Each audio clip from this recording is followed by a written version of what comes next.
عن ابن عمر رضي الله عنهما أن رسول الله صلى الله عليه وسلم قال: ينشأ نشأ يقرؤون القرآن لا يجاوز تراقيهم كلما خرج قرن قطع.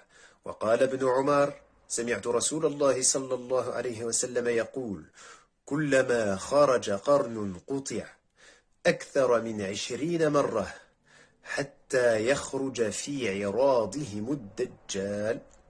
رواه ابن ماجه في سننه وإسناده صحيح عن هشام بن عمار لأن فيه هشام ابن عمار ورواه الإمام أحمد في مسنده.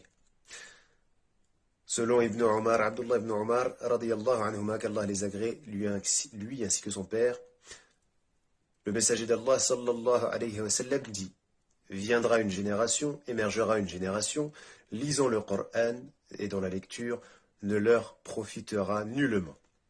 Chaque fois qu'une corne sortira, elle sera coupée. Donc chaque génération, une corne, une génération.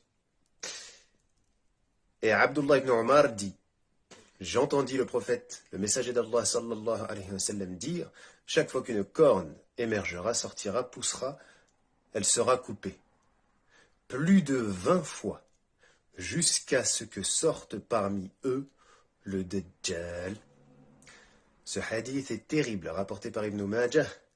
Il est sahih, car il y a Hisham ibn Ammar parmi les rouat. Et l'imam Ahmed l'a rapporté dans son Musnad. Ce hadith est terrible, car l'on apprend dans ce hadith que le Dajjal sortira parmi les Khawarij. Wal'ayadhu billah, nos ennemis endogènes, nos pires ennemis de l'intérieur. عن عمران بن حسين قال: سمعت رسول الله صلى الله عليه وسلم يقول: ما بين خلق آدم وقيام الساعة أمر وفي رواية خلق أكبر من الدجال. Selon Imran ibn Hussein, avec un sad et non un sin, ce n'est pas Hussein mais Hussein, lequel dit: j'entendis le prophète sallallahu, le messager d'Allah sallallahu alayhi wa sallam dire: il n'est pas entre la création d'Adam et l'avènement de l'heure de création ou d'action, d'affaires, amrun, d'affaires, plus grande, plus terrible que le Dajjal. Rawahu Muslim, rapporté par Muslim. Donc un hadith authentique où le messager d'Allah sallallahu alayhi wa sallam, selon le compagnon cité, nous annonce qu'il n'y a pas pire fitna, qu'il n'y a pas pire affaire, qu'il n'y a pas pire créature que le Dajjal entre la création d'Adam, donc le commencement de l'humanité, et l'avènement de l'heure, le jugement.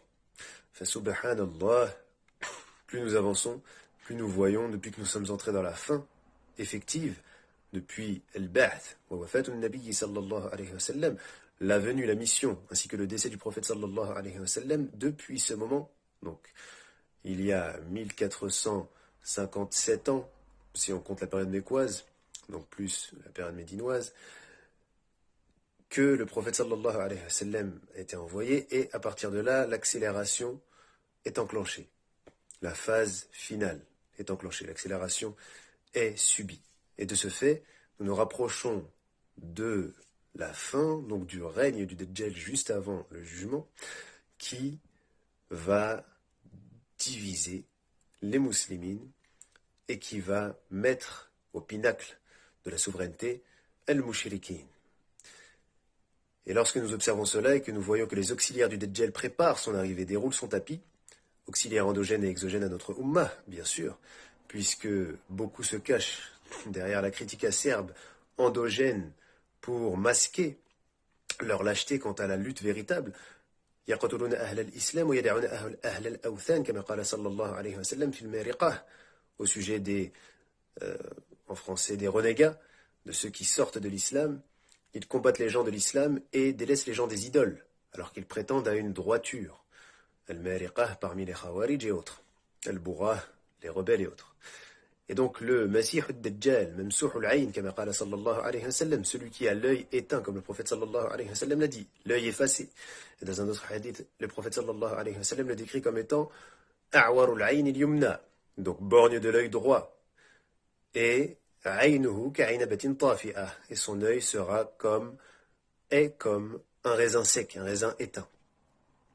Donc celui-ci, cette mocheté, fils de juif, lui-même, soutenu par 70 000 juifs d'Ispahan, donc des juifs qui ne sont pas juifs, des juifs qui ne suivent pas la loi mosaïque, qui ne suivent pas la Torah, comme Jean, qui est une référence historique pour nous ici, une référence linguistique, une référence scripturaire chrétienne, et donc non pas religieuse au sens de la foi. Nous n'accordons pas foi à cela, puisque cela ne relève pas justement de la révélation, mais historiquement nous donne des éléments de réponse quant à la nature de ces gens, la nature profonde de ces gens. Donc des juifs qui ne sont pas juifs, la synagogue de Satan, qui, originellement bien sûr, dans l'Apocalypse de Jean, désignait les deux églises de Smyrne et Philadelphie.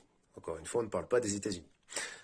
Ainsi, ces derniers, ainsi que leurs alliés parmi ceux qui s'affilient à l'islam, préparent l'arrivée, et vont fêter, célébrer la sortie de celui-ci. On le voit bien sûr avec la mise en place du culte abrahamique, de la religion abrahamique, qui renvoie en réalité à Abraha, et non pas à Ibrahim, Abraha al-Habashi, et non pas Ibrahim alayhi salam.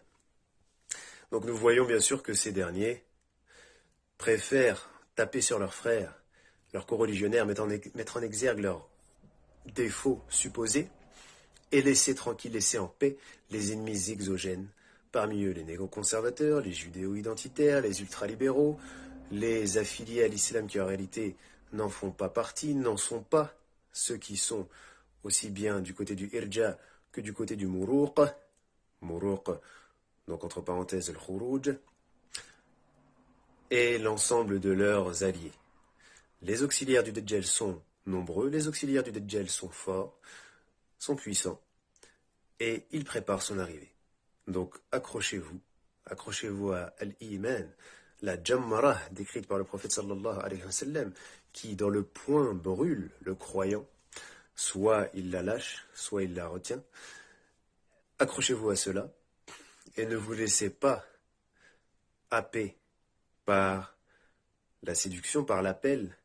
Ne vous laissez pas embarquer par ceux qui vous appellent justement à vous soulever contre vos coreligionnaires, à vous soulever contre vos propres frères et à délaisser les véritables puissants, ceux qui nous attaquent depuis l'extérieur et qui pilotent bien sûr ces derniers depuis l'extérieur, mais qui les pilotent en tant qu'agents internes, en tant qu'agents infiltrés.